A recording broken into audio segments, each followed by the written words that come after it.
Today we're talking about overall tips and guidelines for older basketball players. I realize this video might be kind of redundant because if you're an older basketball player, you probably have already kind of thought about this stuff. It's kind of already dawned on you. You have kind of an awareness of it already. So if you're an older player, you may not actually need this video, but give it a chance because I may talk about some things, mention some things in some ways that maybe you haven't considered yet. And if you're a younger player, then this would be a good video for you to take into consideration as your game, your body matures and you get older, so you can be prepared for an older stage of basketball later. And just to give my sort of definition of an older player, what I mean is players that have wear and tear on their body, right? They've played basketball for a long time, 10, 15 years plus. Because of that, right, they don't have the speed, endurance, agility, quickness that they used to have.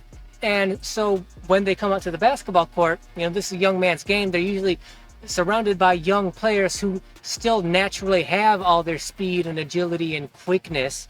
The player that, you know, that he's been through his prime and he's worn his body down, there's wear and tear. Now he's slower and not nearly as athletic as they used to be, and thus not nearly as athletic as the other players out here. And that's pretty universally known and recognized when he's on the court. So let's talk about general guidelines that older players can use to help them have the most effective game out here they can still possibly have. The most obvious place to start with older players is probably addressing their physicality, or lack thereof. That's the most distinguishing aspect of what makes us the older player, is our physical appearance and ability, or lack thereof. Since you're not able to be as athletic as you used to be and not nearly as athletic as the younger players that you're probably surrounded by, how do you deal with that? This is when it's probably more important than ever to embrace your strengths, know them, be aware of them, and minimize your weaknesses as much as possible. Now, I know that's an obvious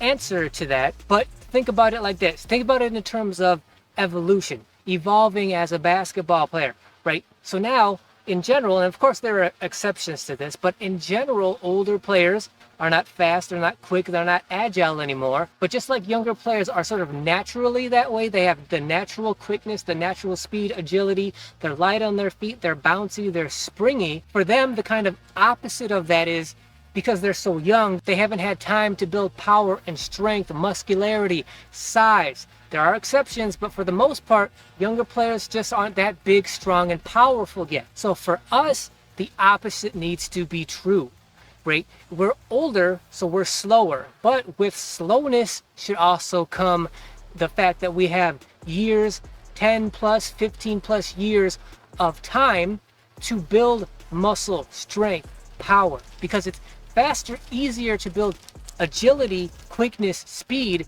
way quicker to do that than it is to build muscle strength and power. So because we have 10 plus years of age and experience on these younger players, that means, at least theoretically, we should have 10 plus years of muscle strength, power that they don't have yet.